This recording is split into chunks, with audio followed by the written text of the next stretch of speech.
Hello बच्चों, good morning. कैसे हो सब लोग?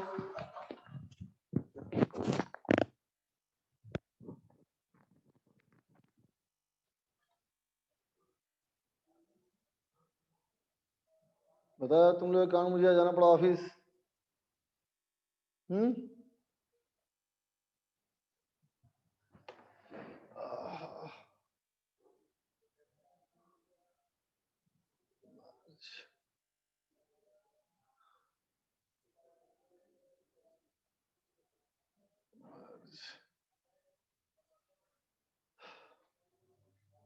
हाँ बच्चा, ऑफिस में आया हूँ तुम लोग के लिए। आज ईरर्स का लेक्चर अपलोड क्यों नहीं किया? हाँ, नहीं कर पाया यार, क्योंकि मेरे घर में वाईफाई नहीं आ रहा है। क्या करता मैं? हम्म।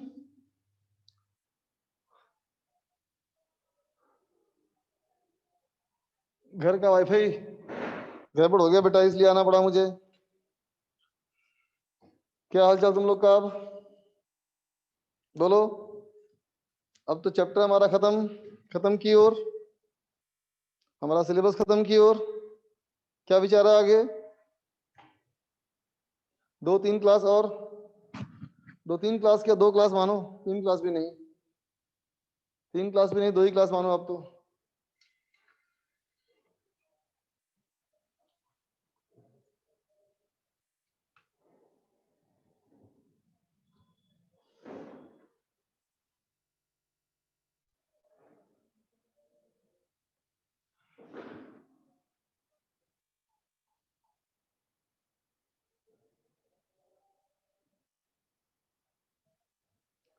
प्लीज अपलोड नीचे। हाँ बेटा, कर दूंगा, मैं कर दूंगा, चिंता मत करो। कर दूंगा अपलोड। जैसे वो रिस्टोर होता है कनेक्शन, जैसे ही कनेक्शन रिस्टोर होता है बेटा, मैं कर दूंगा अपलोड।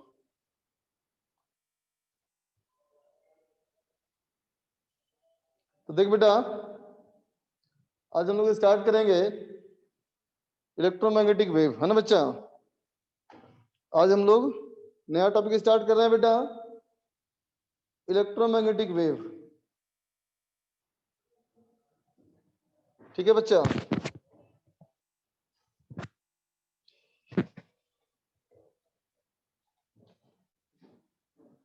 क्या लिख रहा है तुम लोग इतना कमेंट? पीओसी, इसके बाद आज खत्म हो जाएगा एम वेव, कल खत्म हो जाएगा पीओसी। 2 क्लास। देख बच्चा, देखा जाए हमारा टॉपिक इलेक्ट्रोमैग्नेटिक वेव। ठीक है, इलेक्ट्रोमैग्नेटिक वेव, है ना बेटा? तो देखो, इलेक्ट्रोमैग्नेटिक वेव जो है बेटा, इलेक्ट्रोमैग्नेटिक वेव जो है ना, इसको समझो वही सिंपल जो तुमने पहले वेव्स के बारे में पढ़ा है ना? सबसे पहली बात बेटा, कि इसको तो वही मान के चलना है, क्या? ईएम वेव, ईएम वेव, है ना बेटा? या कह दो इसको नॉन मैकेनिकल वेव, है ना बच्चा? ईएम वेव कहें या नॉन मैकेनिकल वेव कहें, दोनों बातें एक ही है बेटा, है ना? ठीक है। तो ईएम वेव नॉन मैकेनिकल क्या होता है बेटा? नॉन मैकेनिकल वेव में क्या होता है? ओसिलेटिंग इलेक्ट्रिक और मैग्नेटिक फील्ड, है ना बच्चा? क्या होता है?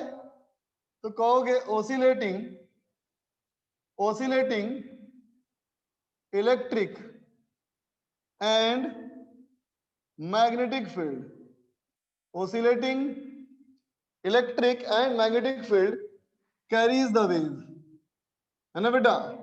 carries the wave। ठीक है? कितने स्पीड से? कितने स्पीड से? कितने स्पीड से? तो बोलेगा विथ स्पीड ऑफ लाइट, है ना बेटा? लाइट के, लाइट के स्पीड से इलेक्ट्रोमैग्नेटिक वेव को बेटा इलेक्ट्रिक और मैग्नेटिक फील्ड कैरी करके ले आता है ना बच्चा? तो देखो बेटा, इलेक्ट्रोमैग्नेटिक इंडक्शन, इस चैप्टर में तुमने पढ़ा था कि मैग्नेटिक फील्ड जब ओसिलेट करता है तो इलेक्ट्रिक फील्ड क्रिएट करता है। बोलो बेटा, याद है? मैग्नेटिक फील्ड जब वैरी करता है बेटा, तो उसके वैरी करने से फ्लक्स वैरी करता था, और फ्लक्स वैरी करने से इंड्यूस करंट आता था। इंड्यूस करंट क्या था? तो कहोगे इलेक्ट्रिक फील्ड का इफेक्ट। बोल बेटा, है ना? तो जिस तरह से मैग्नेटिक फील्ड से बनता है बेटा इलेक्ट्रिक फील्ड, है ना? उसी तरह से ओसिलेटिंग या वेरिएबल इलेक्ट्रिक फील्ड भी मैग्नेटिक फील्ड क्रिएट करता है ना? ये बात हम लोग यहाँ पे साबित कर देंगे। तो अगर ये बात साबित हो गई तो इससे क्या साबित होगा बेटा कि इलेक्ट्रिक फील्ड क्रिएट करता है मैग्नेटिक फील्ड और मैग्नेटिक फील्ड करता है क्रिएट इलेक्ट्रिक फील्ड, है ना? और ये एक दूसरे को रिक्रिएट करते हुए आगे बढ़ता है। ठीक है बेटा, क्या कहोगे? Oscillating oscillating oscillating electric field, है ना बेटा, क्रिएट मैग्नेटिक फील्ड है ना बेटा, and oscillating magnetic field create electric field, है ना बच्चा? क्या कहोगे? ये एक दूसरे को रिक्रिएट करता हुआ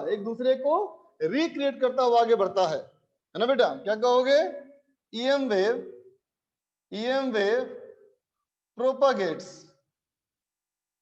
wave propagates by recreating mutually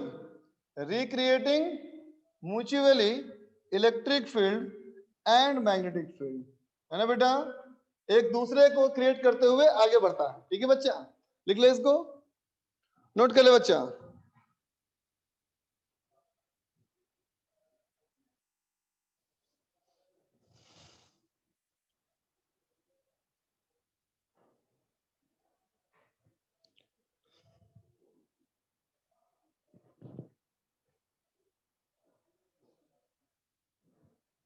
लिख ले बच्चा।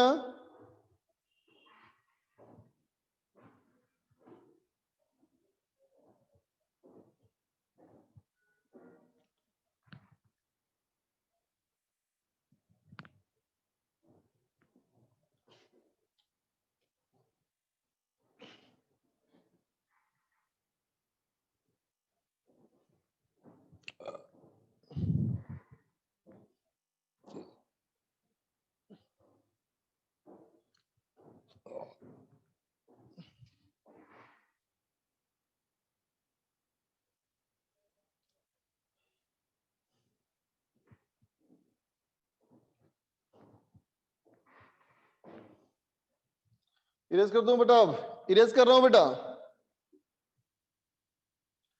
अगर लिख लियो तो अच्छी बात, नहीं लिखे हो तो स्क्रीनशॉट ले लेना।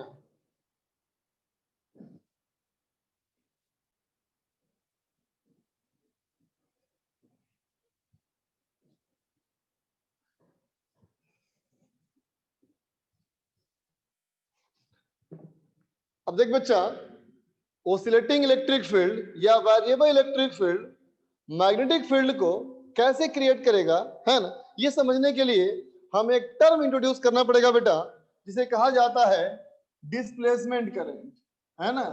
इंट्रोडक्शन ऑफ डिस्प्लेसमेंट करंट, है ना बेटा?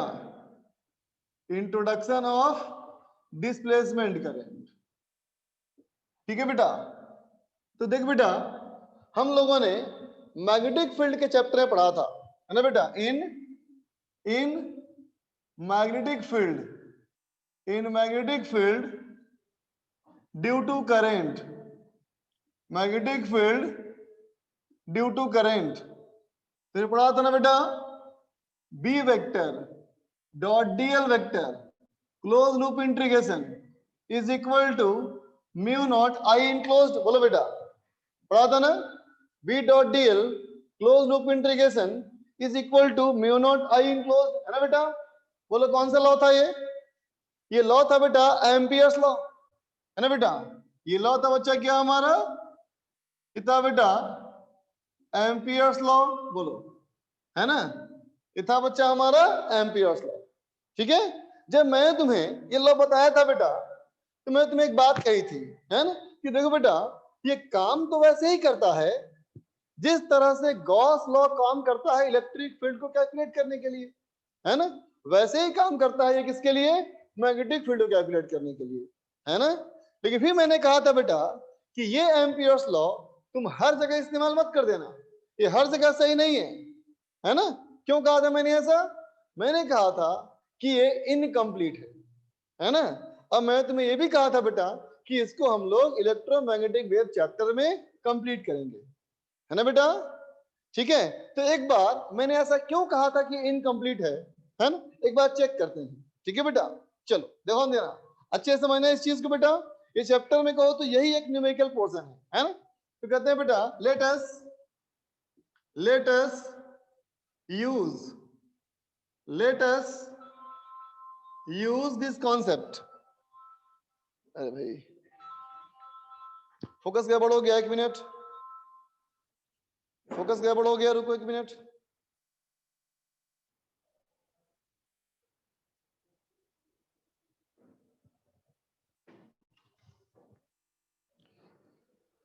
देखो बच्चा, तो कहा जाए let us use this concept, है ना बेटा? लेट अस यूज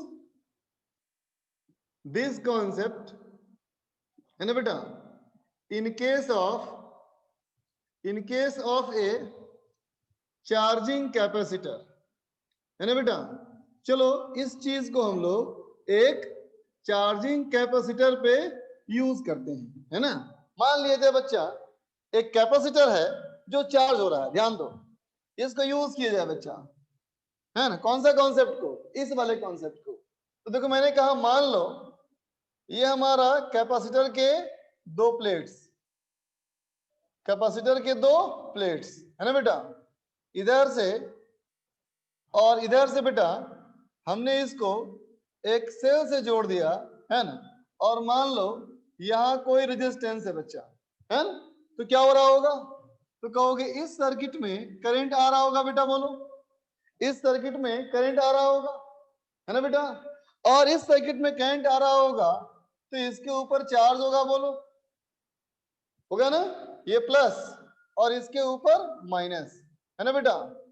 ठीक है, और इस प्लस माइनस चार्ज की वजह से, इस प्लस माइनस चार्ज की वजह से, ठीक है, कहोगे बेटा इसमें इलेक्ट्रिक फील्ड होगा, है ना? कैसे होगा देखो, ऐसे ऐसे ऐसे ऐसे, बोलो बेटा क्या होगा? ये इलेक्ट्रिक फील्ड होगा ना? बोलो। तो इलेक्ट्रिक फील्ड होगा बेटा यहाँ पे किसकी वजह से? इस चार्ज की वजह से। अब तुम मुझे बताओ ये चार्ज कांस्टेंट है या वेरिएबल है? इस चार्ज को बेटा अगर मैं कहूं कैपिटल क्यू तो बोलो बेटा ये चार्ज कांस्टेंट है या वेरिएबल है? वेरिएबल है। क्यों? क्योंकि करंट आ रहा है, करंट आ रहा है बेटा तो ये चार्ज करेगा, बोलो करंट आएगा तो ये चार्ज करेगा, है ना? ठीक है ना बच्चा? सुनना ध्यान से। तो अगर मैं कहूं बेटा कि इमेजिन करो कि यहाँ पे एक लूप है, यहां से ऐसे एक लूप लो, ऐसे एक लूप लो, है ना बेटा? ऐसे एक लूप लिया, है ना? तो अब बताओ बेटा इस लूप में से, इस लूप का जो एरिया है, इस लूप का बच्चा जो ये एरिया है ना बेटा, बताओ इस एरिया से करंट पास किया कि नहीं? बोलो बेटो करंट पास किया या नहीं?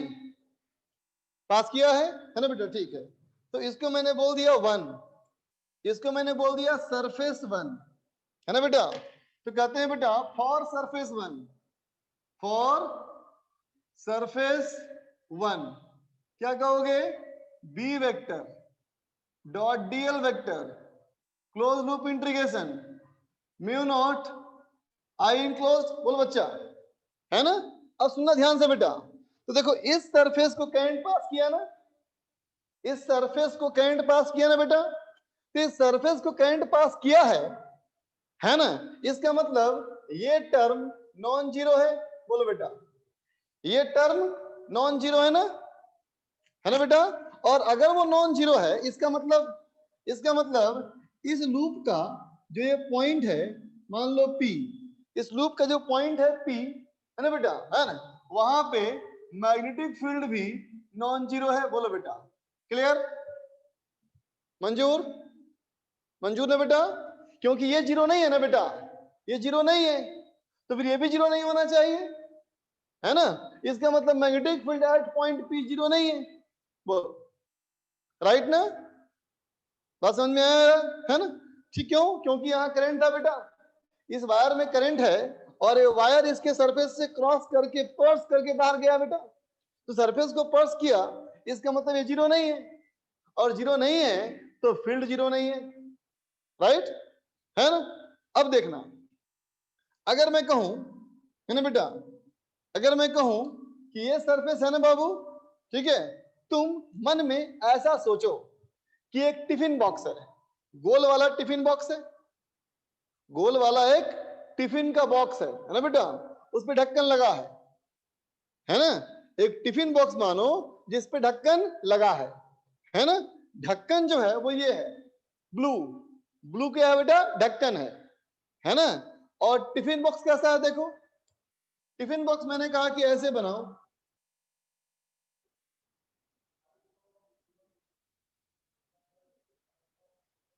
ठीक है बेटा, मैंने कहा टिफिन बॉक्स ऐसे बनाओ, ठीक है, ये क्या है, ये मैंने बनाया सरफेस 2, ये मैंने बनाया सरफेस 2, है ना। तो अब बताओ, मैं कहूं सरफेस 2, अगर मैं कहूं सरफेस 2, है ना बेटा, ठीक है, तो अब बताओ बेटा, इस सरफेस 2 की बात करो, है ना, तो बताओ सरफेस 2 के लिए रेड सरफेस है, इस रेड सरफेस को कोई करंट क्रॉस किया या नहीं किया, बोलो बोलो, इस रेड सरफेस को कोई करंट क्रॉस किया या नहीं किया, नहीं किया ना बच्चा, करंट कहां क्रॉस किया रे, यहां तो करंट यहां खत्म हो गया ना, यहां तो इलेक्ट्रिक फील्ड है, अब करंट थोड़ी है ना, तो क्या बोलोगे, इसके लिए कहोगे अगर B vector dot DL vector that is equal to mu not I enclosed, है ना बेटा। तो इस लाल वाले सरफेस से, इस लाल वाले सरफेस से कोई भी करंट पास नहीं किया, इसका मतलब ये तो जीरो होना चाहिए, बोलो, इसका मतलब वो तो जीरो होना चाहिए, है ना, बात समझे ना। लेकिन अगर इसको जीरो कर दूंगा मैं, तो देखो ए रेड का सरफेस का बाउंड्री भी क्या है, पी वाला ही है ना, रेड सरफेस का बाउंड्री जो है पी वाला है ना, तो अगर ये जीरो है, इसका मतलब magnetic field at P zero है, बोलो बेटा, है ना, बात समझ में आया ना बेटा। इस सरफेस को, बाहर वाले सरफेस को तो करंट क्रॉस नहीं किया, है ना। अगर टिफिन बॉक्स मानो, टिफिन बॉक्स, तो कहोगे टिफिन बॉक्स के ढक्कन से करंट पास किया है, लेकिन टिफिन बॉक्स के सरफेस से टिफिन पास नहीं किया। तो मैं ढक्कन की बात करता हूं तो मुझे दिखता है कि पी वाला पॉइंट फील्ड जीरो नहीं है ना, लेकिन मैं बॉक्स की बात करूं तो मुझे लगता है कि फील्ड जीरो है ना। ये तो कॉन्ट्राडिक्शन हो गया बेटा, ये तो कॉन्ट्राडिक्शन हो गया ना, बोलो, एक ही जगह का हम फील्ड निकाल रहे हैं, तो एक एक्सप्रेशन कहता है कि फील्ड होना चाहिए और दूसरा एक्सप्रेशन कहता है बेटा कि फील्ड नहीं होना चाहिए, बोलो, है ना, ठीक है। इससे क्या साबित हुआ कि इस कॉन्सेप्ट में कुछ लैगिंग है ना बच्चा, कुछ लोचा है इसमें, है ना बच्चा, ठीक है, उसको सॉल्व करना है हमें, इतना नोट कर लो, सॉल्व करते हैं बच्चा आगे।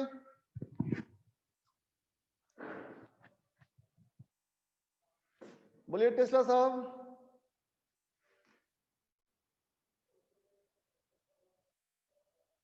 टेस्ला साहब नहीं है, रविकांत,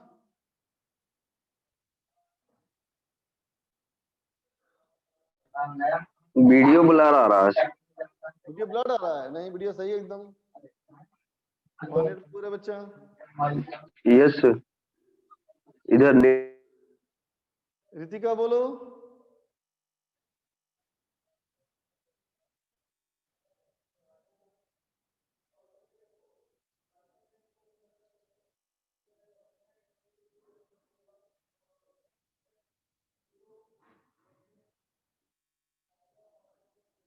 रितिका बोलो बच्चा, सर डाउट बोलो भाई, सर ये थोड़ा जूम हो जाएगा क्या स्क्रीन? बोलो बोलो, सर ये स्क्रीन थोड़ा जूम हो जाएगा क्या? जूम करना है, सर जूम हो जाएगा थोड़ा स्क्रीन? जूम करने की कोशिश करूं, कोशिश यस करता हूं, सर। ट्राई करता हूं बेटा,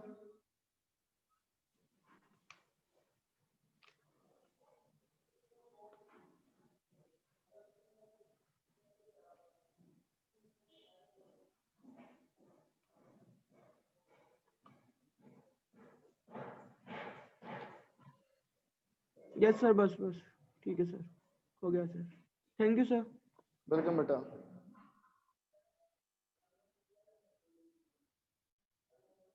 सिद्धिका बोल बच्चा। सर ये चैप्टर आज खत्म हो जाएगा क्या? हाँ और क्या, और खत्म है ही नहीं। पीओसी कल हो जाएगा? हाँ खत्म हो जाएगा, कल पीओसी खत्म हो जाएगा। अच्छा, तो सर इलेक्ट्रोस्टैट थोड़ा सा मतलब कुछ चीजें बता देंगे क्या? कोई डाउट टाइप पूछना है तो बात करके पूछ लो मुझसे, या कॉल करके पूछे ना मुझसे, है ना। और अगर तुम्हें पढ़ने वाली बात अगर कुछ है बेटा, तो लेक्चर तो हाँ। मैंने अपलोड कर लिया है, वहीं से पढ़ लेना। सारे लेक्चर्स अपलोडेड है क्या सर? हाँ अच्छा सर, वो आ गए थे ना छुट्टियों में तो ठीक से हो नहीं पाया था। देखे ना बच्चा वहां से, है ना। आदित्य बोलो।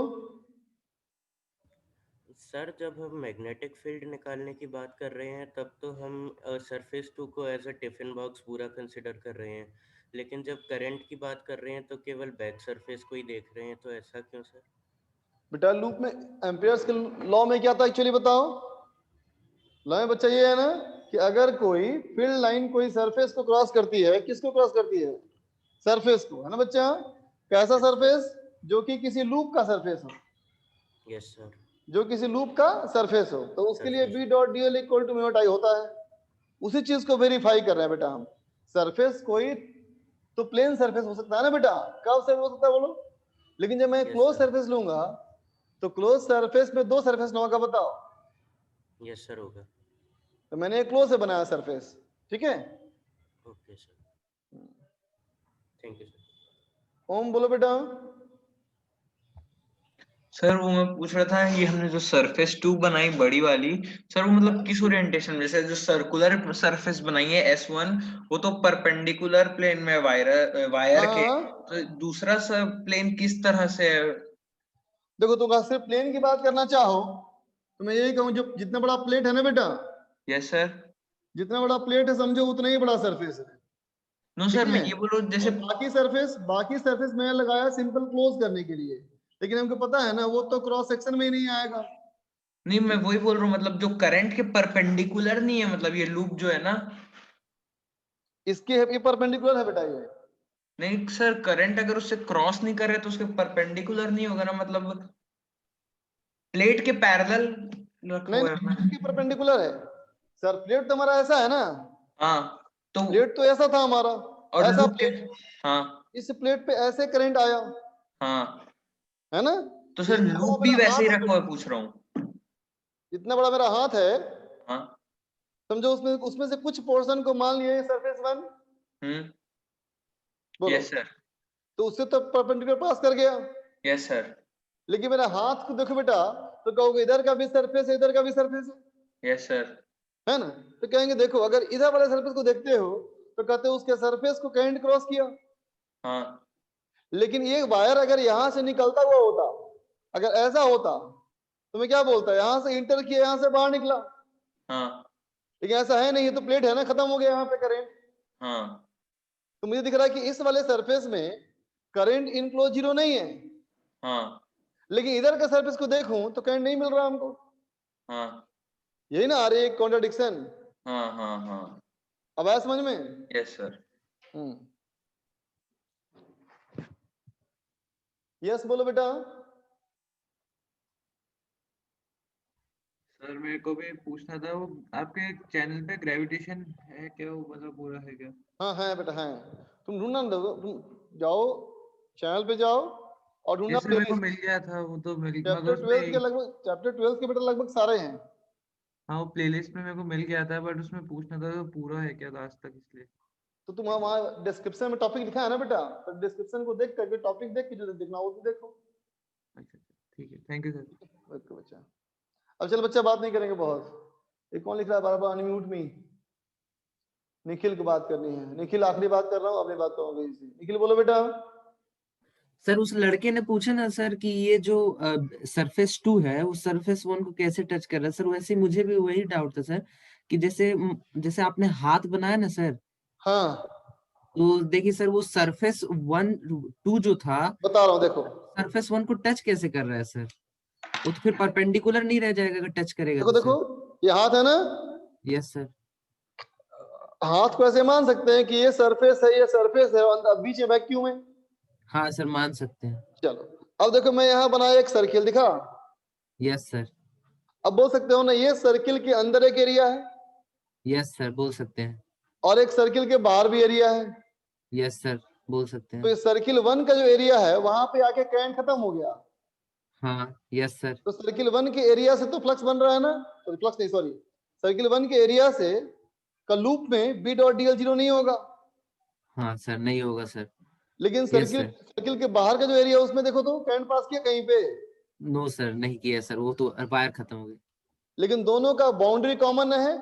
यस सर आ गया सर समझ में। आ गया समझ में। Yes, चलो sir. अब आगे देख बच्चा,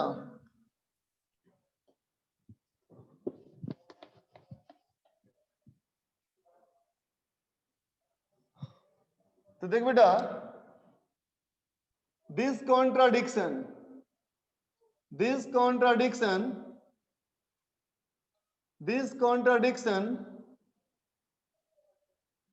forces us to modify the law, है ना बेटा? ठीक है, और इस लॉ को मॉडिफाई किसने किया? मैक्सवेल ने किया बेटा। इस लॉ को मॉडिफाई किसने किया? मैक्सवेल ने किया। और मॉडिफाई करने के नाम बाद क्या नाम हो गया?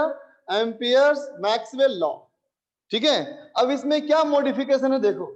इसमें कहोगे कि ठीक है, इसमें हमारा मॉडिफिकेशन क्या है, तो कहोगे इसमें मॉडिफिकेशन हमारा ये है कि देखो ध्यान से बेटा, इसमें करंट तो नहीं आ रहा, सरफेस 2 में करंट तो नहीं आ रहा, बोलो बेटा, है ना? लेकिन इलेक्ट्रिक फ्लक्स तो है, बोलो है कि नहीं? उसने क्या कहा कि देखो फ्लक्स थ्रू सरफेस 2, उसने कहा कि सरफेस 2 से फ्लक्स देखो, सरफेस 2 से अगर तुम फ्लक्स देखो, कौन सा फ्लक्स? इलेक्ट्रिक फ्लक्स, है ना? तो क्या कहोगे? Flux would be equal to electric field E into area, electric field E into area. बोलो बेटा, रेड वाला बोल्ड वाला एरिया, है ना बेटा? अब बताओ कैपेसिटर के अंदर फ्लक्स इलेक्ट्रिक फील्ड का फॉर्मूला क्या था? वो था बेटा Q by A epsilon not. बोलो बेटा, A हो गया हमारा S, सरफेस एरिया S, है ना? तो देखो इंटू S करोगे तो S तो कट गया, S तो हमारा कट गया बेटा, है ना? अब जो हमारा S कट गया, तो Q कितना आ गया? Q कितना आ गया? तो कहोगे 5 एप्सिलॉन नॉट। बोलो बेटा, यही कहोगे ना? बोलो बेटा, बात समझा ना? तो क्या क्या देखो, तुम्हें यहाँ पे करंट नहीं दिख रहा, लेकिन इसके अंदर एक चार्ज ऐसा है जो चार्ज वेरी कर रहा है ना बेटा? तो चार्ज के वेरी करने को भी तो बोल सकते हैं करंट। बोलो, चार्ज के वेरी करने को भी तो करंट बोल सकते हैं, dq अपॉन dt, है ना बेटा? तो उसने कहा dq अपॉन dt करो, है ना बेटा? dq अपॉन dt करो, तो कितना क्या हो जाएगा? Epsilon naught d5 by dt, है ना बेटा? है ना? इज कॉल्ड डिस्प्लेसमेंट करंट, समझा? क्या कहा गया इसको? डिस्प्लेसमेंट करंट कहा गया। ठीक है, क्या कहा उसने कि जो तुम करंट की बात करते हो, है ना, उसमें ये डिस्प्लेसमेंट करंट हमारा क्या है? ये 1 बाई एप्सिलॉन नॉट, है ना बेटा? d5, नहीं ठीक था, एप्सिलॉन था, ठीक है, इतना बेटा epsilon naught d5 upon dt। Phi क्या बेटा? तो कहोगे इलेक्ट्रिक फील्ड वाला, है ना? इसका मतलब इस सिस्टम में दो तरह का करंट है ना? इस सिस्टम में दो तरह के करंट है, क्या? तो कहेंगे हेंस I इक्वल टू क्या है? तो कहेंगे IC प्लस ID। I क्या बोलेंगे अब? I बराबर IC प्लस ID। IC क्या है? IC हमारा है बेटा कंडक्शन करंट। ये क्या है? कंडक्शन करंट इन वायर, जो वायर में तुम्हें करंट दिख रहा है बेटा वो कंडक्शन करंट है ना।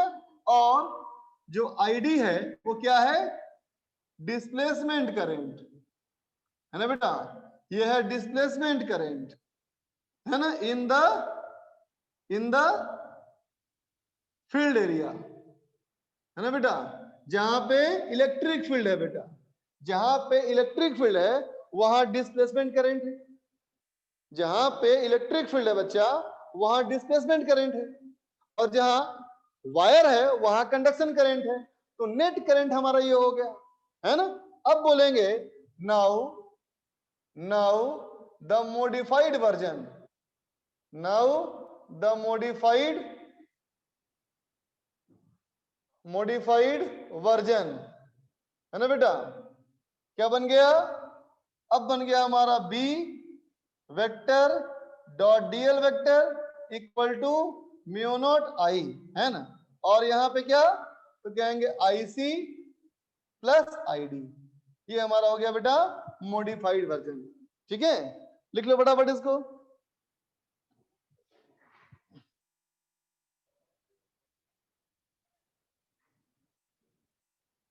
नोट कर ले बच्चा।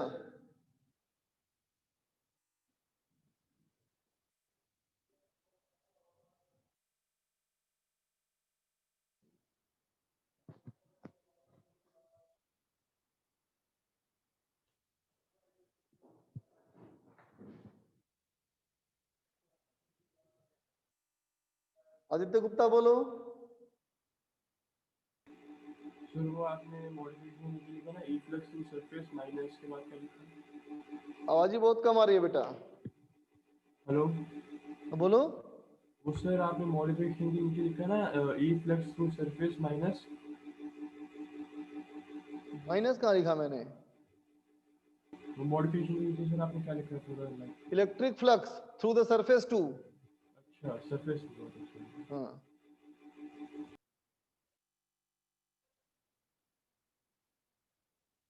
मतलब कुछ खास मॉडिफिकेशन नहीं, बस वही करना है, पहले वाला फॉर्मूला ही, बस उस फॉर्मूले में करंट को ये दो टर्म लिखना है बेटा, है ना।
ठीक है बच्चा।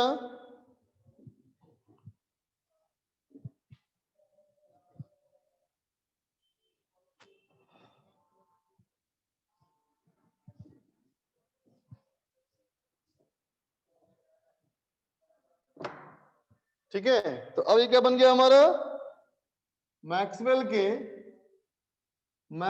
के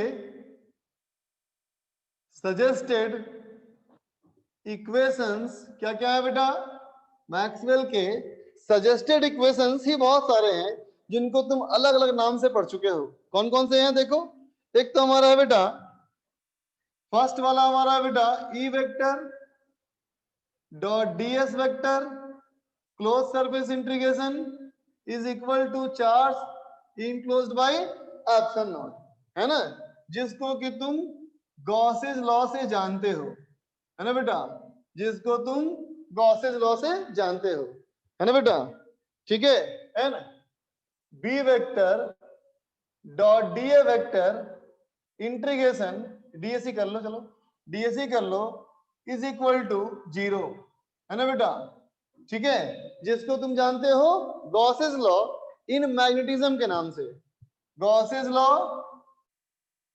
इन मैग्नेटिज्म के नाम से जानते हो, है ना बेटा? ठीक है, क्यों था ऐसे याद है ना? क्यों था याद है ना? कि magnetic field line always form a close loop. Magnetic field line बेटा हमेशा क्या होगा? एक लूप बनाएगा, है ना? और जब मैग्नेटिक फील्ड हमेशा एक लूप बनाएगा बेटा, तो एक तरफ से बाहर निकलेगा और एक तरफ से इंटर कर जाएगा। तो कोई भी क्लोज सरफेस लेंगे तो जितना फील्ड लाइन बाहर निकलेगा उतना ही इंटर कर जाएगा, तो नेट फ्लक्स 0 हो जाएगा। ठीक है? ठीक है बच्चा? ठीक है? तुम पढ़े हो इंड्यूस्ड ईएमएफ। इंड्यूस्ड ईएमएफ क्या मतलब क्या हो गया? E vector dot DL vector, close loop integrally, loop नहीं, क्लोज लूप नहीं, सिंगल, है ना बेटा? ई डॉट डीएल, है ना बेटा? Is equal to minus D phi upon D T. बोलो बेटा, हाँ ये भी लूप था, याद करो। सरफेस था ना, कोई सरफेस था ना बेटा, है ना? D phi upon D t याद है? इंड्यूस ईएमएफ, है ना बेटा? जिसको कि तुम बात करते हो किसमें? फैराडेज लॉ, जिसको तुम फैराडेज लॉ कहते थे बेटा। लूप मत ही लगाओ यार, बाद में कंफ्यूज कर जाओगे तुम। ये तुमको याद ही होगा, क्लोज सरफेस वाला फ्लक्स, है ना बेटा? ठीक है। और चौथा हमारा क्या हो गया? B vector dot DL vector, close loop integration is equal to mu naught Ic plus Id, Ic plus Id. Id क्या था बेटा? ये था हमारा epsilon naught d phi upon D t. पर ध्यान से, ये इलेक्ट्रिक फ्लक्स है और ये मैग्नेटिक फ्लक्स था बेटा, है ना? तो क्या लिख दोगे? B vector dot DL vector close loop equal to, इसको क्या बोलोगे बेटा?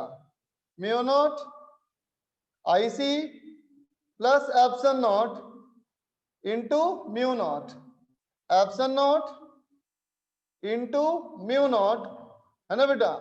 D phi electric by d t, है ना बच्चा? ये क्या हो गया अब? तो कहोगे बेटा एम्पियर मैक्सवेल लॉ। ठीक है, एम्पियर मैक्सवेल लॉ। ठीक है बच्चा? निखिल बोल बेटा। सर डी फाई बाई और डी टी क्या देते हैं सर? यहाँ पे यस सर, इलेक्ट्रिक ये था बेटा मैग्नेटिक वाला, यस सर, और ये इलेक्ट्रिक फील्ड वाला। जहाँ Yes, sir. Electric field very कर रहा है उसके वजह से है ये इलेक्ट्रिक फील्ड का फ्लक्स। तो ये फाई ई लिखा है, फाई एम लिखा है। नहीं सर, मैं ये पूछ रहा हूँ कि जैसे d q by d t current देते हैं sir, d phi by d t क्या देते हैं सर? इसमें कोई नाम नहीं है वैसा। Rate of change of electric flux बोलो इसको। Yes sir, rate of change of electric flux. ठीक है बच्चा? Yes sir.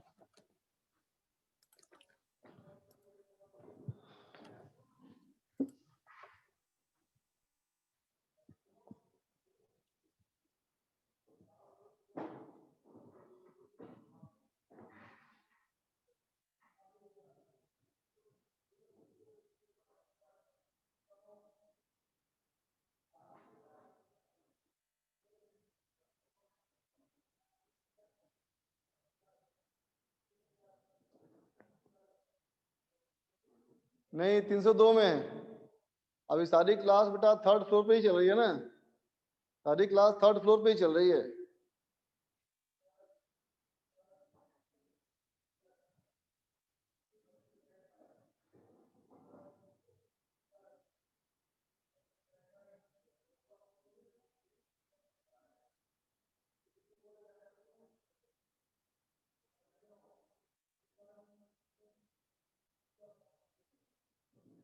ठीक है बच्चा, लिख लिया?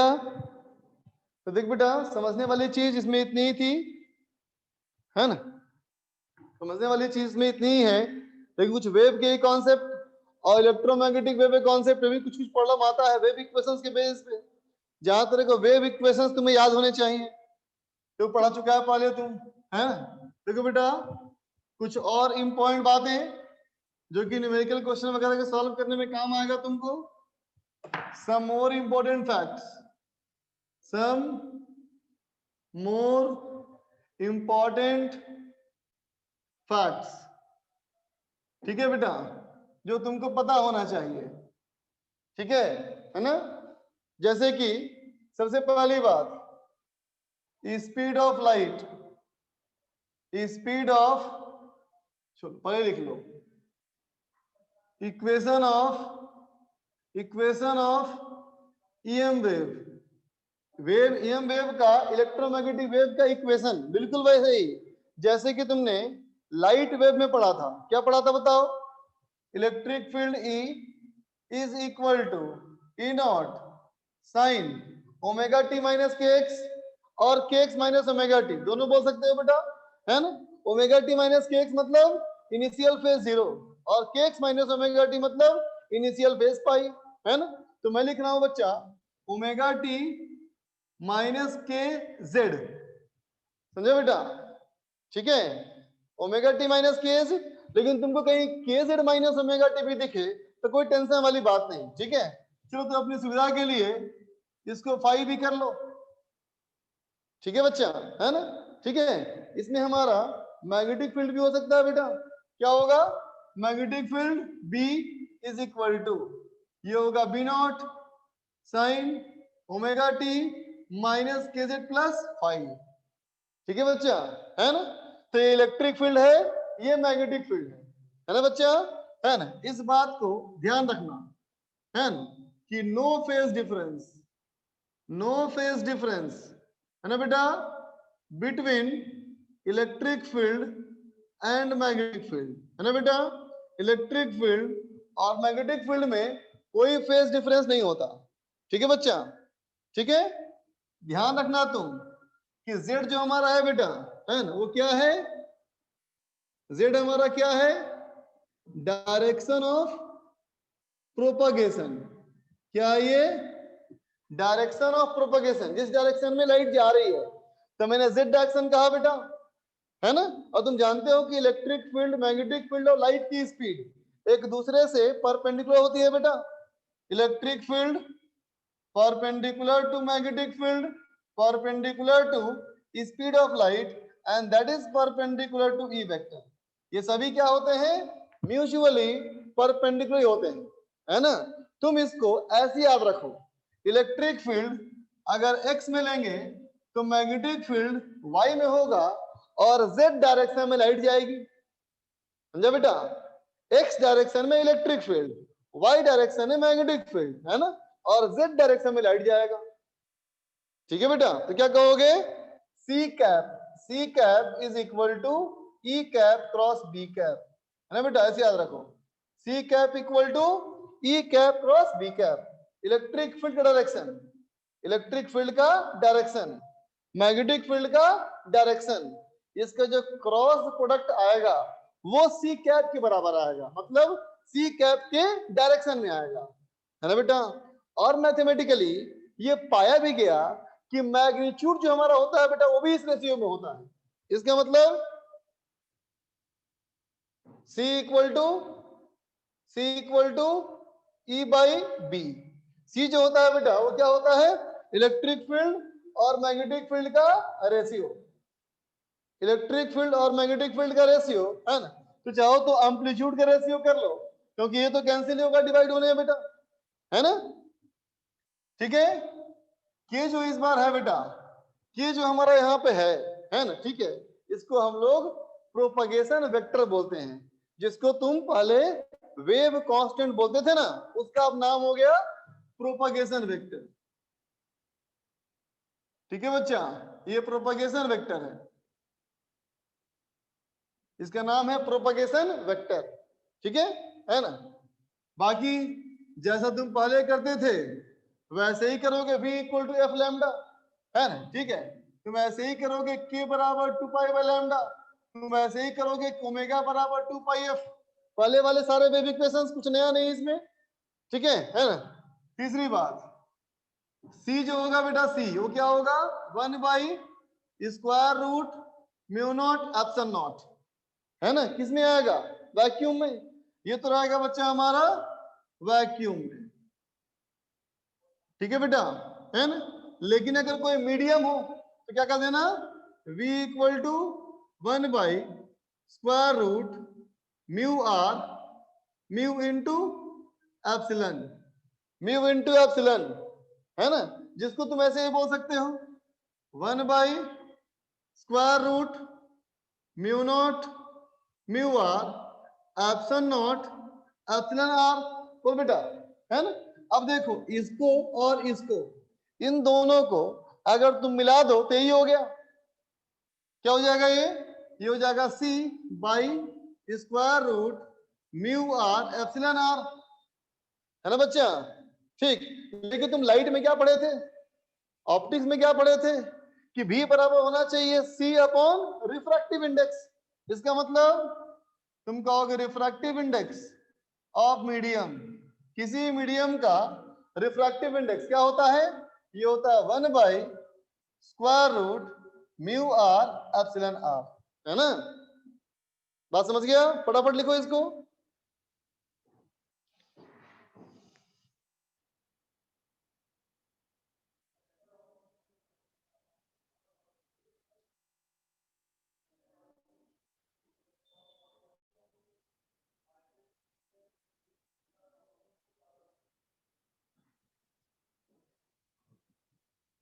ठीक है बच्चा,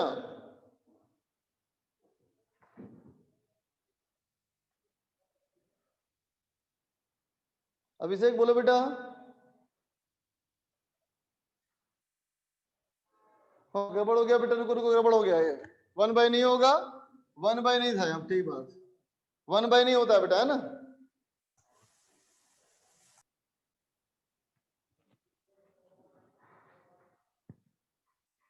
म्यू नॉट क्या है, अरे बच्चा म्यू नॉट तो वही है रे, permeability in vacuum, permeability in vacuum, permittivity of vacuum.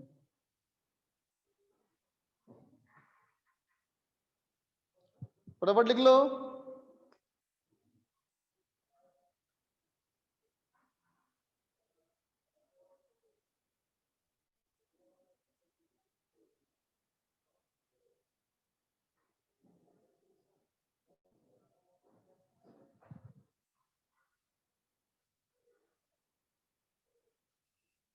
Z बेटा, जेड डायरेक्शन में लाइट जा रही है, लिखा तो direction of propagation, z direction में दूरी जा रही है, जिसे omega t minus k x बोलते थे ना, वैसे ही ओमेगा यहाँ पे omega t minus k z है। फाई इनिशियल फेज बनाया मैं तुमको। हाँ बच्चा, C equal to E by B, electric field और मैग्नेटिक फील्ड का रेशियो हमारा C है, जिस ऑसिलेटिंग चार्ज पार्टिकल की वजह से बन रहा है काम ये।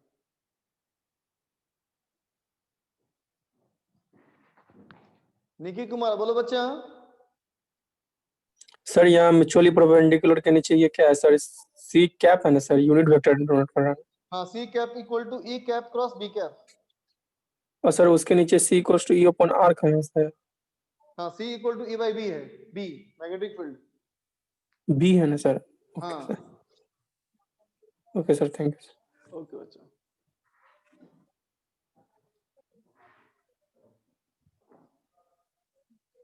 ठीक है बच्चा,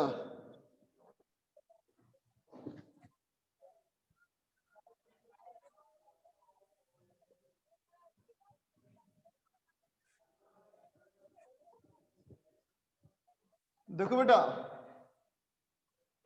कहोगे intensity of light, intensity of wave, intensity of EM wave, है ना बेटा, is divided equally in electric and magnetic field.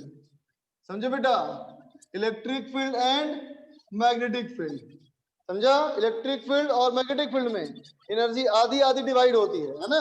तो क्या बोलोगे, intensity in electric field equal to half epsilon naught electric field की आरएमएस वैल्यू इनटू सी, याद है ना आरएमएस, वही 1/√2। तो 1/√2 का स्क्वायर करोगे तो 1/2 हो जाएगा ना यहाँ, ठीक है। Intensity in magnetic field equal to B RMS square by 2 mu naught. ठीक है बच्चा, ठीक है, इंटू सी, यहां पे इंटू सी। ठीक है, और दोनों इक्वल है बेटा, ये दोनों इक्वल है ना, तो टोटल एनर्जी बोल सकते हो क्या, टोटल इंटेंसिटी क्या होगा, टोटल इंटेंसिटी अगर मैं निकालूं आई, सुनना ध्यान से, दोनों बराबर ही है बेटा, है ना, तो I1 प्लस I2 करने के बाद के बजाय इसको डबल कर दूं, डबल कर दूं इसको, हो जाएगा, डबल करेंगे तो क्या होगा, ये होगा ई नॉट स्क्वायर बाई 2, ये है बेटा E not square by 2, 2 cut गया तो क्या बचेगा, half epsilon not E not square into C, बोल बेटा, ठीक है, लिख लो।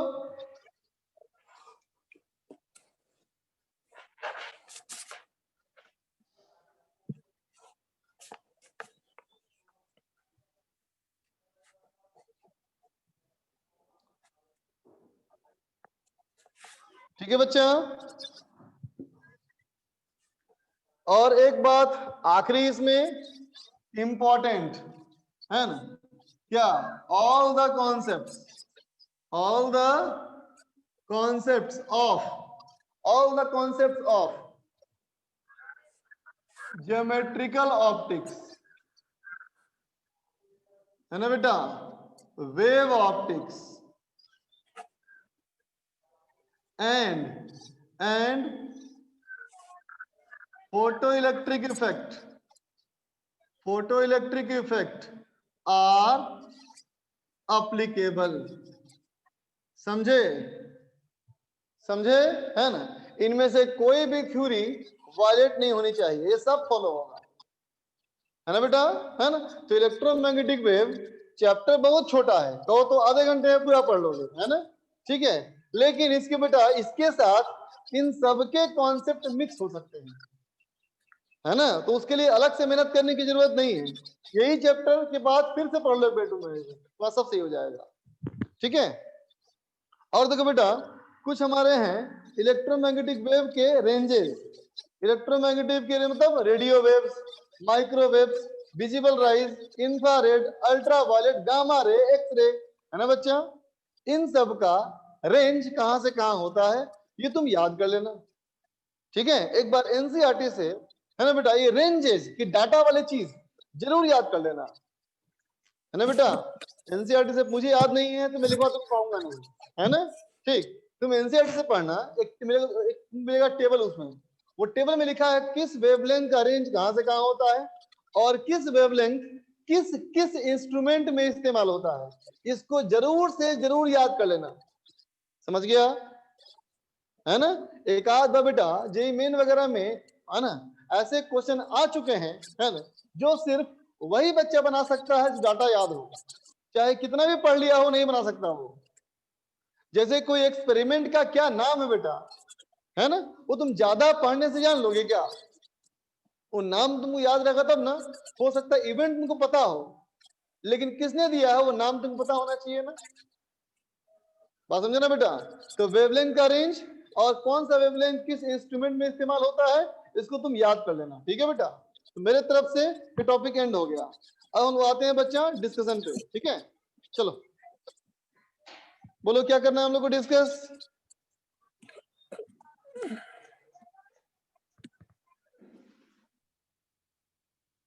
Semiconductor section D, semiconductor section D करना है डिस्कस, फटाफट निकलो तुम। अच्छा वेव ऑप्टिक्स एक्सेस 2 नहीं बच्चा, सरफेस टेंशन के अभी नहीं है, ये पढ़ाया नहीं, सरफेस टेंशन पढ़ाऊंगा तो कर दूंगा upload, wave optics access 2 part 2 and 3, wave optics access 2 part 2 and part 3,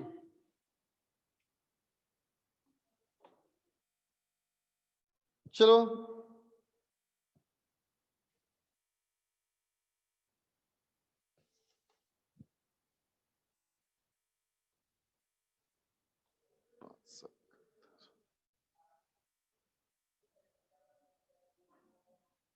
note कर लो फटाफट, मैं आता हूँ बच्चा 1 मिनट में, मैं आ रहा हूँ 1 मिनट में आ रहा हूँ, 1 मिनट में आ रहा हूँ बेटा।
तो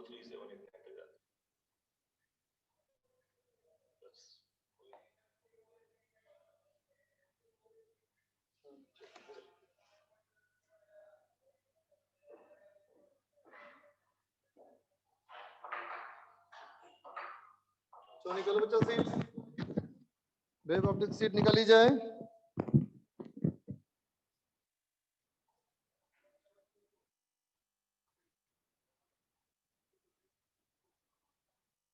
एक मिनट लॉगिन कर लो यार, एक सेकंड बच्चा, एक सेकंड।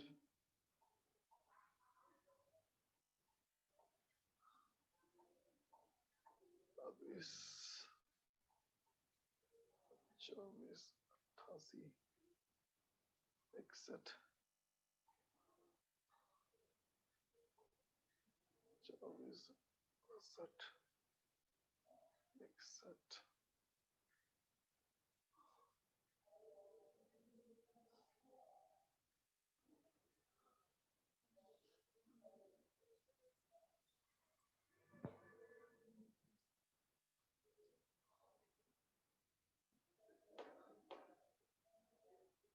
कल का टेस्ट अच्छा नहीं हुआ, कल का टेस्ट अच्छा नहीं हुआ बेटा, उसका सिर्फ एक ही कारण हो सकता है बेटा कि तुमको 11th वाला रिवीजन नहीं है ना। कल के टेस्ट पेपर में बेटा 11th वाले पोर्शन के भी, मतलब कहो तो कल का पेपर ऐसा बनाया हुआ था जिसको पूरा रिवीजन होगा वो आसानी से बना लिया होगा,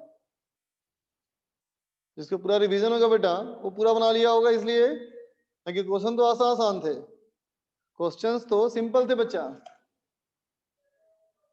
लेकिन पूरे सिलेबस से थे, है ना। लगभग हर चैप्टर से एक एक 2 क्वेश्चन दिया था मैंने। चलो आ जाओ, निकालो एक्सरसाइज 2 का बेटा,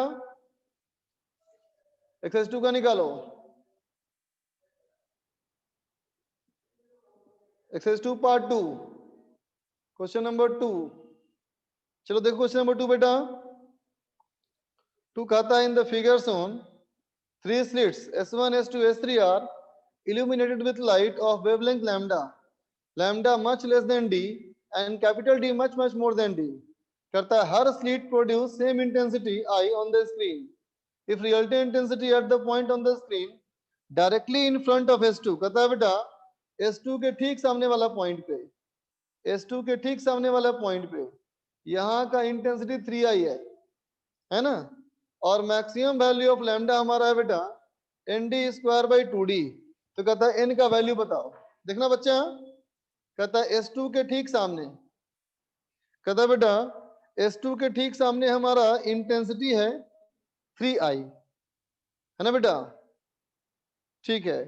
तो कहता है मैक्सिमम वैल्यू ऑफ लैम्डा हमारा क्या होना चाहिए, लैम्डा की मैक्सिमम वैल्यू कितनी होगी, ठीक है बेटा।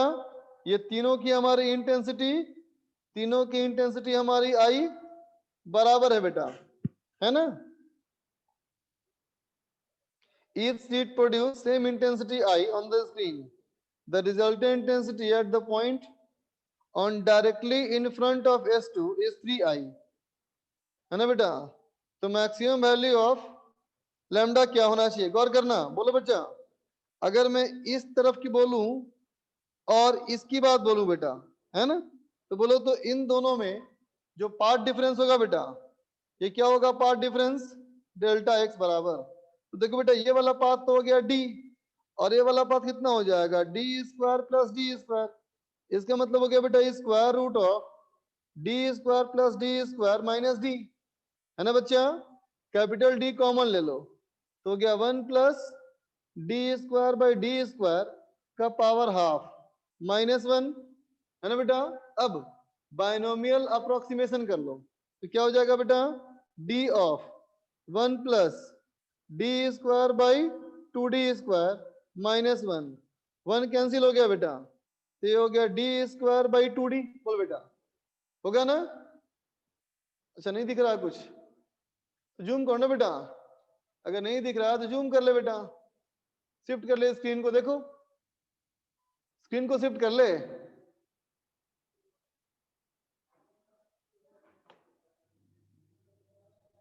देखो बच्चा डेल्टा एक्स हमारा इतना आ गया बेटा, डेल्टा एक्स कितना आ गया हमारा, तो कितना हो गया देखो। अगर मैं बोलूं इन दोनों में कितना फेज डिफरेंस, तो फेज डिफरेंस हो गया बेटा 2π/λ into D square by 2d, तो 2 कट गया तो हो गया pi D square by lambda D. ठीक है, अब देखो जितना फेज डिफरेंस यहाँ है बेटा, है ना, अब देखो मैं ड्रॉ कर रहा हूं बेटा ब्लू कलर में लाइन, है ना, इस ब्लू कलर के लाइन में भी, इस ब्लू कलर के लाइन में भी देखो बेटा उतना ही हमारा फेज डिफरेंस होगा ना, बोलो उतना ही होगा बेटा फेज डिफरेंस, है ना। तो देख बेटा अगर ये उतना ही होगा फेज डिफरेंस, है ना, तो फेज डिफरेंस का बेटा ग्राफ कैसे बनाओगे, फेज डायग्राम, कहोगे बीच वाले की इंटेंसिटी अगर ए मान लिया जाए, बीच वाले की एम्पलीट्यूड ए, है ना, तो तुम्हें दिख रहा होगा, बीच वाले का अगर ए मान लिया जाए बेटा, तो इधर वाले का भी ए हो गया और इधर वाले का भी ए हो गया, और फेज डिफरेंस हो गया बेटा फाइव, है ना। तब डायग्राम में देखो कि रिजल्टेंट एम्पलीट्यूड क्या होगा, तो कहोगे ए प्लस 2a cos फाइव, है ना बेटा। तो रिजल्टेंट इंटेंसिटी क्या होना चाहिए, प्रोपोर्शनल टू ए स्क्वायर, इसका मतलब आई ऑफ 1 प्लस 2 cos फाइव का स्क्वायर, बोल बेटा इसमें से ए कॉमन ले लिया, इसमें से एक कॉमन ले लिया बेटा, और इंटेंसिटी एम्पलीट्यूड के स्क्वायर के प्रोपोर्शनल, तो आई रिजल्टेंट क्या हो गया बेटा सवाल में 3i था, equal to 1 plus cos 2 five का स्क्वायर, है ना बच्चा। इसका मतलब कितना हो जाएगा, आई हमारा कैंसिल, है ना, आई हमारा कैंसिल, तो क्या कर दोगे 1 plus 2 cos five is equal to √3, है ना बेटा। तो cos पाई इक्वल टू कितना हो जाएगा, √3 माइनस 1/2 होगा बेटा। देखो तो कुछ गड़बड़ लग रहा है मुझे यार, कुछ गड़बड़ है कहीं क्या, एक मिनट,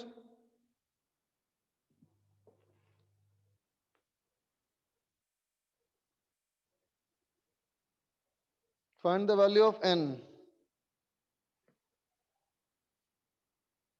बेसिक डायग्राम सही है बेटा, 1 प्लस 2 cos फाइव सही तो है, इधर से फेज डिफरेंस फाइव, इधर से फेज डिफरेंस फाइव,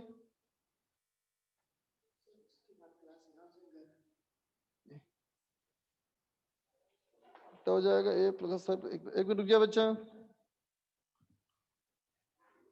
कहाँ गड़बड़ कर दिया मैंने, आई रिजल्टेंट 1 प्लस 2 cos फाइव का स्क्वायर, तो 3i हो गया, आई कैंसिल हो गया, दोनों ए साथ होगा, अरे हाँ सही, तो जब इसका फेज फाइव है तो ऊपर नीचे में क्यों बना दिया, सही बोला सही बोला, मैं गलत कर दिया बेटा यहाँ पे, बेसिक डायग्राम गड़बड़ है, सही बोला ये,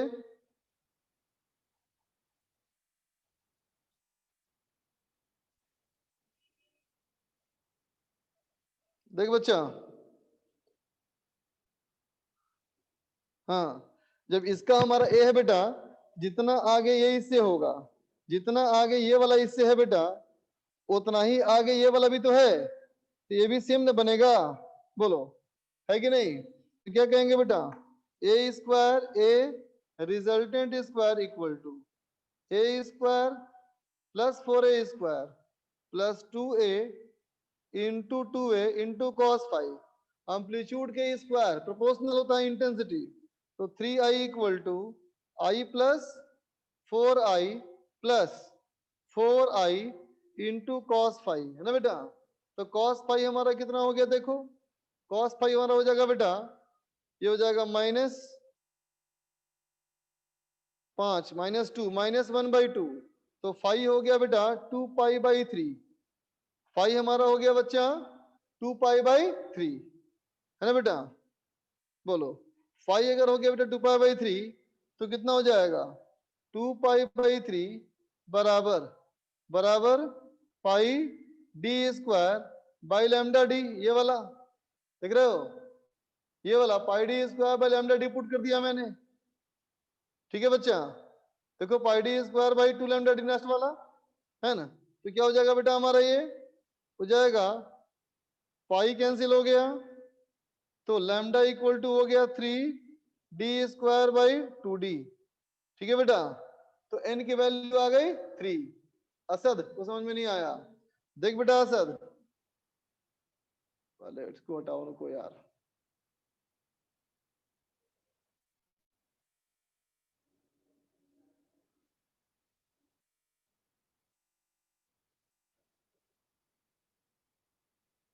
एक मिनट। देखो देख बेटा, मैंने कहा कि एक तो बीच वाले का मान लो एम्पलीट्यूड ए, बीच वाले का बेटा एम्पलीट्यूड ए है ना। अब देखो इधर वाले का फेज डिफरेंस 5, इधर वाले का फेज डिफरेंस 5 बेटा, क्योंकि वो बराबर दूरी पे है। निमिष और असद, निमिष और असद, फिर देख लो एक बार। मैंने कहा मान लो ये एक नंबर का वेव है, एक नंबर देखो डायग्राम में, अगर वो एक नंबर का हमारा है बेटा, है ना, तो एक नंबर का अगर है तो क्या कहोगे?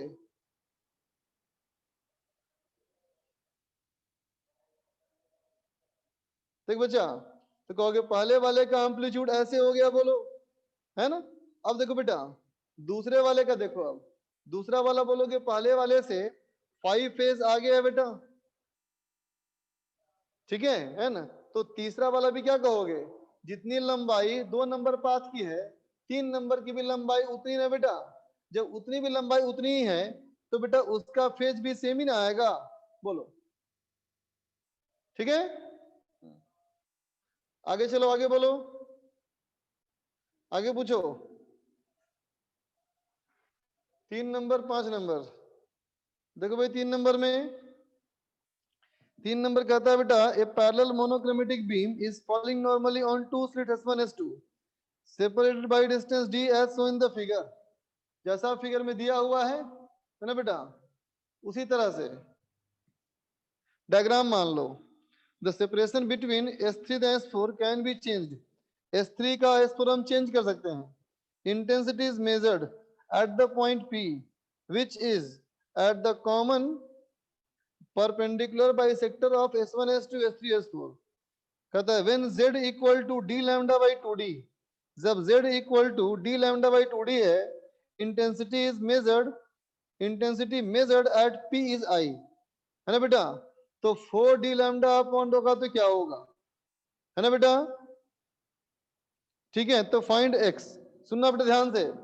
अब देखो अगर Z इक्वल टू इतना है बेटा, अगर Z इक्वल टू इतना है ना बेटा, तो अब बताओ यहां से अगर मैं इस वाले पॉइंट पे थीटा एंगल लूं, है ना बेटा, तो एट S4, बोलो बच्चा, S4 वाले पॉइंट पे क्या हो जाएगा पार्ट डिफरेंस, बोलो, डेल्टा x एट 4 वाले पॉइंट पे, 4 वाले पॉइंट पे कितना हो जाएगा, बोलोगे ना, d साइन थीटा, है ना बच्चा।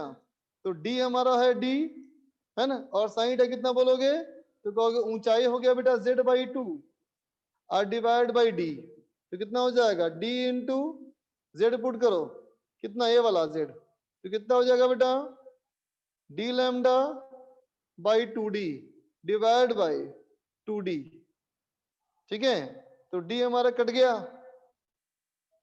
ठीक है बच्चा, है ना। तो फेस डिफरेंस, हाँ ठीक है, पाथ डिफरेंस हो गया हमारा d sine theta, d sine theta कितना हो जाएगा बेटा d लैम्डा बाई 2d, तो कितना आ गया रे, एक मिनट, कुछ गड़बड़ कर फिर कर दे बोली, d साइन थीटा ना बेटा, d साइन थीटा d हो गया, साइन थीटा हो गया z/2, अच्छा d ऊपर भी था, d यहां से कट गया बेटा, d कट गया तो क्या बच गया हमारा लैम्डा बाई 4, है ना बेटा, लैम्डा बाई 4 हो गया। तो बोलो यहाँ फेज डिफरेंस क्या हो जाएगा, फेज डिफरेंस होगा बेटा π/2, है ना। तो अब देखो इसका मैंने मान लिया I0 और इसका मैंने मान लिया I0, है ना बेटा। तो देखो बेटा इंटेंसिटी S4 और S3 वाले पे इंटेंसिटी क्या हो जाएगी बेटा, S4 और S3 वाले पे इंटेंसिटी क्या हो जाएगी, बोलो क्या कहोगे, intensity at 4 equal to I1 plus I0 plus जमीउल, एंगल बहुत छोटा है बेटा, तो sine theta equal to tan theta होगा, है ना। तो I0 plus 2 I0 into I0 cos five, cos five 0 हो जाएगा, ये हो जाएगा बच्चा 2 I0, है ना। तो अब बताओ P वाला पॉइंट पे क्या होगा इंटेंसिटी, तो P वाला पॉइंट पे क्या बोलोगे बेटा 4 इंटू I4, बोलो I4 का 4 गुना, तो I4 का 4 गुना का मतलब क्या हो गया 8 I0, और ये तुम्हारा क्वेश्चन में कितना दिया हुआ है I, ये तुमको दिया हुआ है बेटा I, है ना। अब कहता है कि अगर तुम इतना लेके चलो, है ना, अब अगर कहोगे विथ न्यू जेड। अब नए वाले जेड के साथ, है ना बेटा, नए वाले जेड के साथ कैसे करोगे? फिर लिखोगे डेल्टा एक्स बराबर डी साइन थीटा, है ना बेटा, डी इंटू साइन थीटा, तो Z by 2 divide by D कितना हो जाएगा बेटा? ये हो जाएगा 2 लैम्डा। बोलो बेटा, होगा? जब ये होगा बच्चा 2 लैम्डा, है ना, इसका मतलब S4 इज मैक्सिमा। बोल बच्चा, 2 लैम्डा n लैम्डा, याद है ना, n लैम्डा हमारा होता है बेटा मैक्सिमा के लिए, होता है ना। इसका मतलब इंटेंसिटी एट 4 कितना होना चाहिए? 4I0, है ना बेटा। इसका मतलब इंटेंसिटी एट पॉइंट P क्या होगा? तो कहोगे I4 का भी 4 गुना, I4 का 4 गुना मतलब कितना हो गया रे? 16I0। तो ये था हमारा I, तो ये कितना हो जाएगा? 2I। समझ गया? स्क्रीन को ऊपर कर लो, ठीक है बच्चा? क्या? हाँ, मैं इसी टाइप पे लूंगा, अपने टाइप पे। Very good. रूपाली को डाउट है?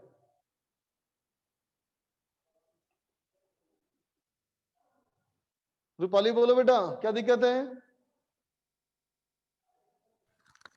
वो कनेक्शन चला गया था सर, वहां से एक बार बता दीजिए IP is equal to 4I4 से। I3 इक्वल टू 4I4 बता दूं?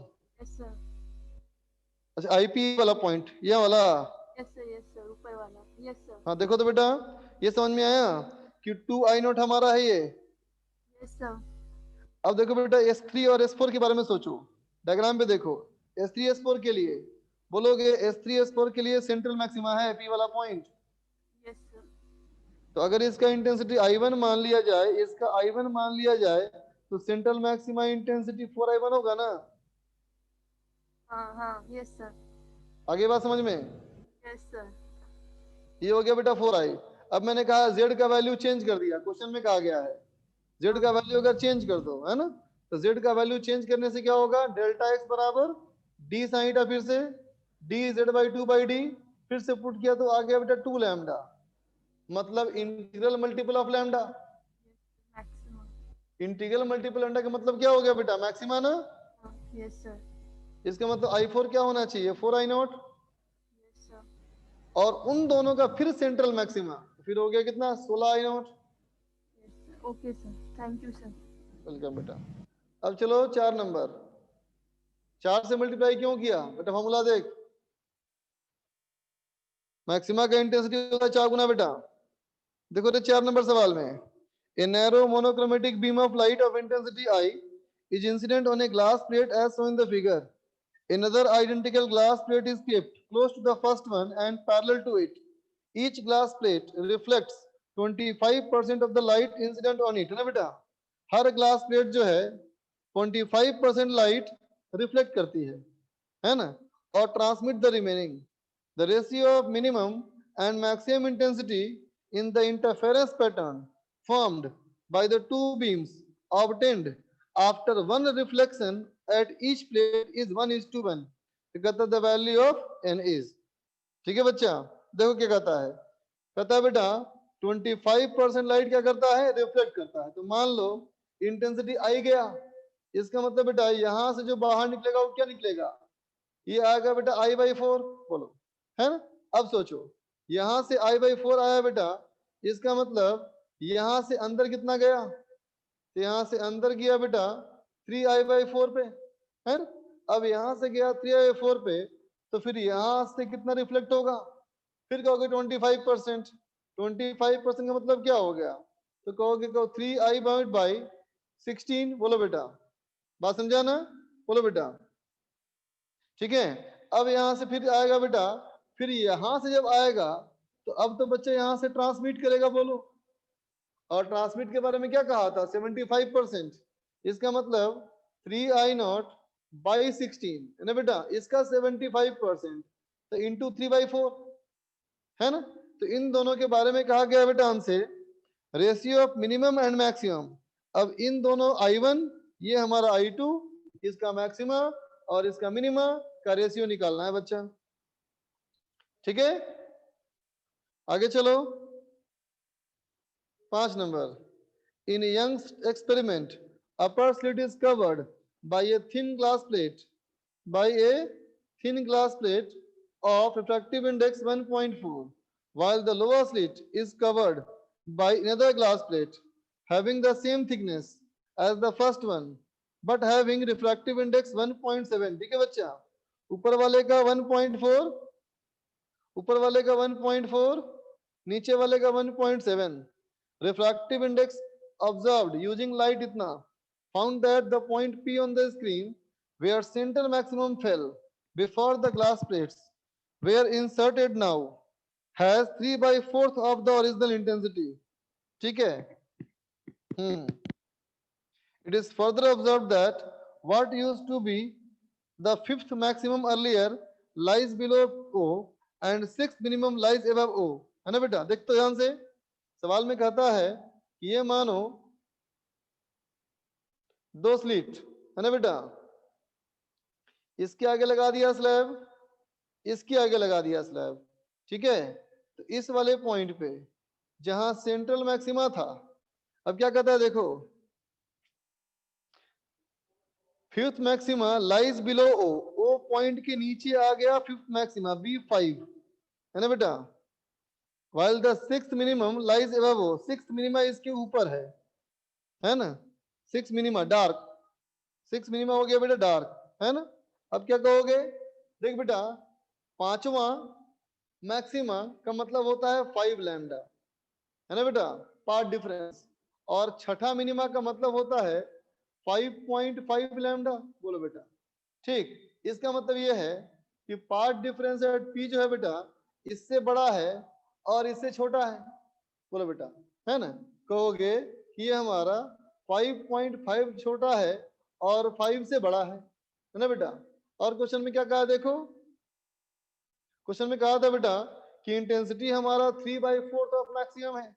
इसका मतलब I at point P, I at point O, sorry, I at point O is 3/4 of I maxima, है ना.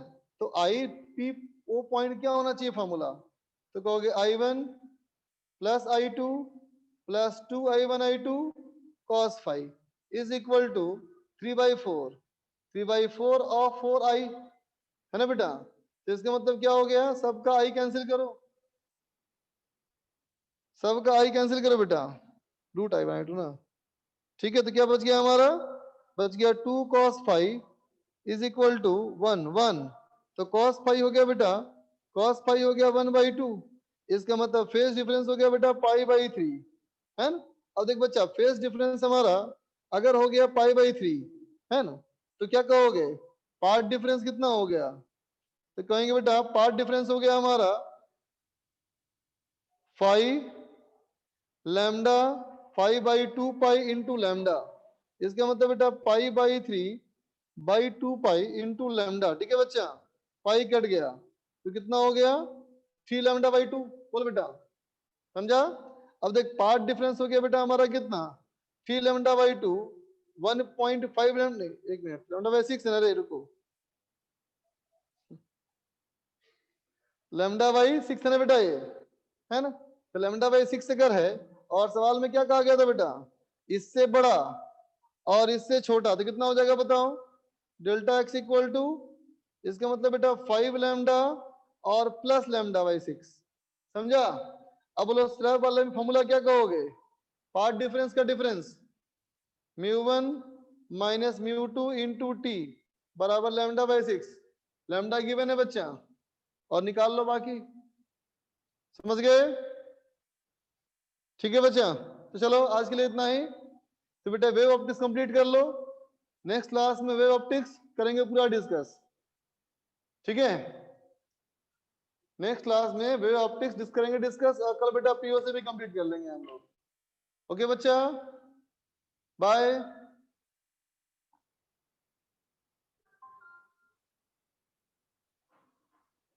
बाय.